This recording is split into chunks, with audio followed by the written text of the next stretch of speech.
ચ્યવનપ્રાશ વિશે વારંવાર પૂછાતા 5 પ્રશ્નો। પહેલો પ્રશ્ન છે, શું ચ્યવનપ્રાશ માત્ર શિયાળાની ઋતુમાં સેવન કરવું જોઈએ? ના, ચ્યવનપ્રાશ શિયાળો, ઉનાળો, ચોમાસું ત્રણેય ઋતુમાં સેવન કરી શકાય। બીજો પ્રશ્ન, ચ્યવનપ્રાશનો ડોઝ શું, એટલે કે ચ્યવનપ્રાશની માત્રા શું? ચ્યવનપ્રાશ છે એ તમે સવારે 1 ચમચી, 2 ચમચી, 3 ચમચી એનાથી પણ વધુ સેવન કરી શકો, પણ નિયમ શું છે? તમારું બપોરનું જમવાનું ચાલવું જોઈએ, એટલે કે તમે બપોરે 3 રોટલી જમતા હો તો 3 રોટલી જમી શકવા જોઈએ। ત્રીજો પ્રશ્ન, ચ્યવનપ્રાશ કોણે સેવન કરવું જોઈએ? ચ્યવનપ્રાશ જન્મથી લઈને મરણ સુધી, એટલે કે બાળકોથી લઈને વૃદ્ધો સુધી બધાએ સેવન કરવું જોઈએ।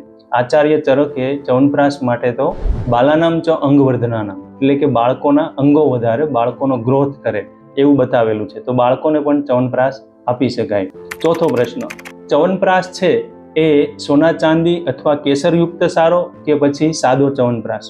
ચ્યવનપ્રાશનો જો મૂળભૂત પાઠ જોવામાં આવે તો તેમાં કોઈ કેસર સોના ચાંદીનો કોઈ ઉલ્લેખ નથી। કેસર સોના ચાંદીનો ચ્યવનપ્રાશ જે છે એ માત્ર ને માત્ર વ્યાપારીકરણ છે, એટલે કે સાદો ચ્યવનપ્રાશ સેવન કરશો તો પણ તેમનો લાભ મળશે। પાંચમો પ્રશ્ન, શું ચ્યવનપ્રાશ સેવન કરીને ઋષિ ચ્યવનની જેમ ફરી નવયુવાની પ્રાપ્ત કરી શકાય?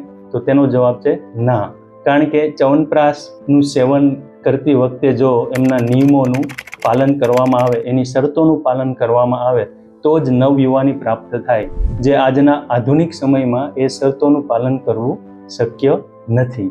છતાં પણ તમને જો બીજા પ્રશ્નો હોય ચ્યવનપ્રાશ વિશેના તો કોમેન્ટ બોક્સમાં લખીને અમને જરૂરથી જણાવો।